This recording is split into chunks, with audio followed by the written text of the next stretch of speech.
Hi everyone, I'm Melissa Candelaria with Shaw TV here in Fort McMurray, and I am joined by Brian Lutz, President of Wood Buffalo Housing and Development Corporation, and we're here to talk about the organization itself. So Brian, kind of tell us about Wood Buffalo Housing. What is it? What does it do in Fort McMurray? In case you missed the first couple of sessions, there are 6 more scheduled from now until nomination day on September 20th. For more information, go to the municipality's website at www.woodbuffalo.ab.ca. Melissa Candelaria, Shaw TV, Fort McMurray.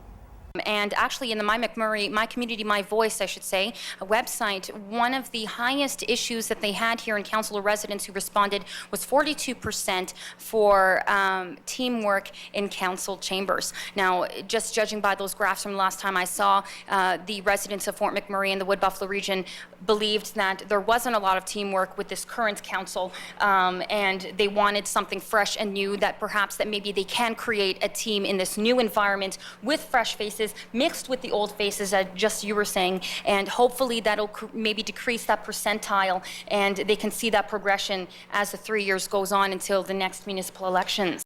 Curbside pickup will no doubt make recycling much easier for Wood Buffalo residents. Now, you're probably wondering whether or not the recycle depots will disappear along the way.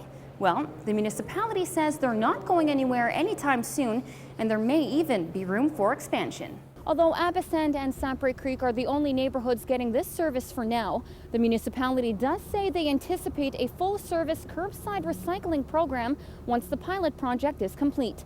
Reporting from the recycle stop at Safeway downtown, I'm Melissa Candelaria for Shaw TV, Fort McMurray.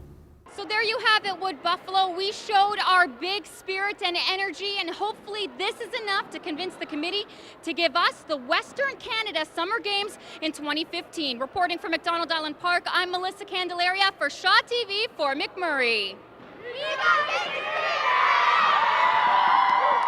A tailings pond that marked the beginning of Suncor operations in Fort McMurray back in the late 1960s is now fully reclaimed. Suncor began fully reclaiming Pond 1 back in 2007 and have recently finished its land formation. The oil sands company says it will now monitor the area for the next 10 years to make sure the water is up to its legal standards, the plants stay healthy, and they'll be on the lookout for new or returning wildlife. Suncor says all the materials used in reclaiming Wapasu Lookout, like the sand and soil, were stored materials from when Pond 1 began operations about 40 years ago.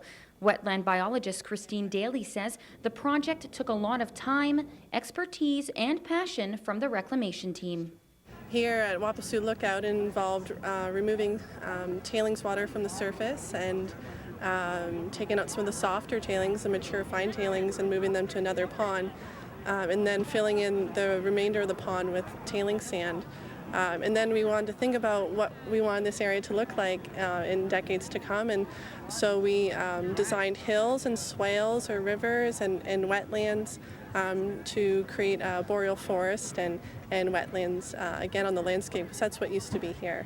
The oil sands company spent over $1 billion in reclaiming Pond 1, and Alberta President of Treasury Lloyd Snellgrove says, given all the publicity around the oil sands industry, this project was timely and the pond looks as natural as one can expect.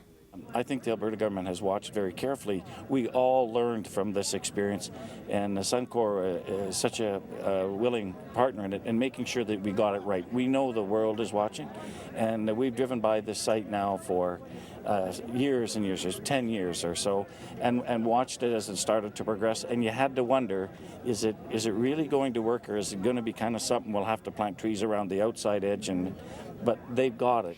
There has been many concerns about the oil sands among Aboriginal communities in the region. Chief of Fort McKay First Nations Jim Bouchard says they had been openly opposed to industry development for years. He says it affected many of his people's economic opportunities, leaving them no choice but to join industry, something Bouchard says is growing into a great partnership. Our community is now healthy and productive, and we're hopeful for our children. We have an economic opportunity, an economic engine that sustains us, and it's to sustain us in a good way. So I'm really proud of the ability of the industry to take up the challenge of working with our community and helping overcome the barriers so that our community can become sustainable again. Wapasu Lookout is the first tailings pond to ever be fully reclaimed. A success Fort McMurray Wood Buffalo MLA Guy Boudelier says means a lot to our community. Suncor demonstrate our commitment to the environment, because the environment, it's our home, it's our backyard, and we care deeply about the environment, contrary to what others say. Suncor says reclamation is part of their continued efforts to reduce their carbon footprint, especially when they're now working on reclaiming 2 of their tailings ponds, including the one behind me, by 2019. Melissa Candelaria, Shaw TV, Fort McMurray.